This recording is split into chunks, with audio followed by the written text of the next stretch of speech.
بسم اللہ الرحمن الرحیم۔ گزشتہ 2 ہفتوں سے ہمیں سب سے زیادہ جو میسج ملے ہیں، فون آئے ہیں، ای میل آئی ہیں، واٹس ایپ کے ذریعے لوگوں نے پوچھا ہے، کال کر کے پوچھا، وہ یہ ہے کہ جیسے پاک بھارت جنگ ہو رہی تھی، اس میں ایک عام آدمی کیا کر سکتا ہے؟ اسرائیل ایران جنگ ہو رہی ہے، عام آدمی کیا کر سکتا ہے؟ واقعتاً بہت اہم سوال ہے۔ حدیث پاک میں آتا ہے کہ مسلمان جسد واحد کی طرح ہے، ایک جسم کی طرح ہے۔ جسم کے کسی ایک حصے کو تکلیف ہو تو دوسرا حصہ بھی بے چین ہو جاتا ہے۔ تو جب عراق کا مسلمان یا فلسطین کا مسلمان تڑپتا ہے تو پاکستانی مسلمان کس طرح بے چین ہو سکتا ہے؟ تو اس میں کریں کیا؟ سب سے بڑی بات یہ ہے، دیکھیں ہم یہ بتاتے ہوتے ہیں کہ کہیں پر بھی ظلم ہو رہا ہے نا، اب ظلم کے خلاف آواز اٹھائے، بولیں۔ اگر آپ لکھ سکتے ہیں لکھیں، چیخیں، چلائیں، شور کریں، مظاہرہ کریں، احتجاج کریں، آواز بلند کریں۔ چھوٹا بچہ ہوتا ہے نا، اس کو کوئی چیز چاہیے ہوتی ہے، بھوک لگ رہی ہوتی ہے، اس کے پاس ایک ہی ہتھیار ہوتا ہے، وہ کیا کرتا ہے؟ چیختا ہے، چلاتا ہے، شور کرتا ہے، پاؤں زمین پر رگڑتا ہے، کچھ نہ کچھ کرتا ہے، تو اللہ کی طرف سے مدد آ جاتی ہے۔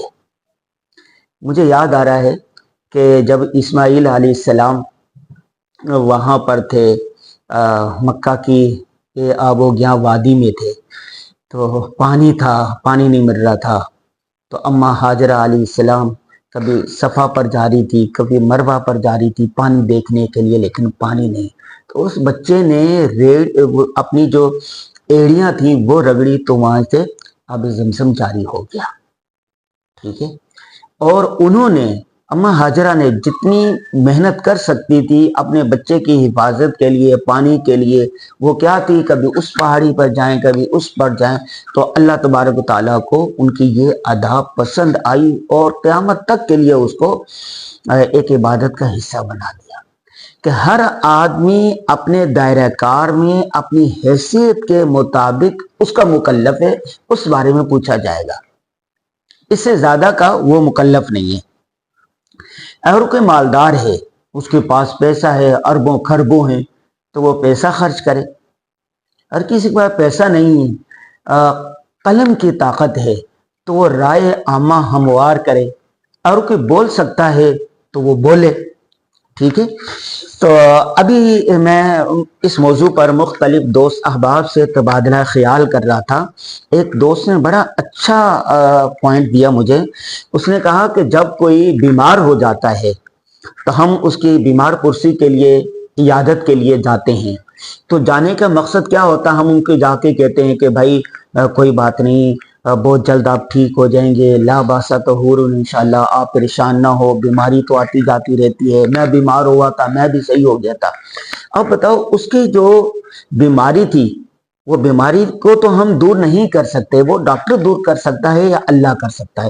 ہم اس کو جب تسلی دیتے ہیں، حوصلہ دیتے ہیں، تو اس کے غم میں، اس کی پریشانی میں کمی واقع ہو جاتی ہے اور وہ حشاش بشاش ہو جاتا ہے۔ اس کا احساس جو ہوتا ہے، وہ تکلیف کا احساس، وہ کم ہو جائے۔ تو مجھے یاد ہے 2 سال قبل میرا ٹریفک حادثہ ہوا کہ میں جمال نور ہسپتال میں لیٹا ہوا تو بہت پریشان تھا۔ تو میرے پاس بہت سارے دوست احباب آئے، انہوں نے کہا یار یہ تو کوئی مسئلہ ہی نہیں، ہڈی جٹ جاتی ہے اور یہ تو 3 مہینے کے بعد جٹ جائے گی، 40 دن میں جٹ جائے گی، میرے ساتھ بھی ایسا ہوا تھا، میرے ساتھ بھی ایسا ہوا تھا، اور میرا غم آدھا ہو گیا۔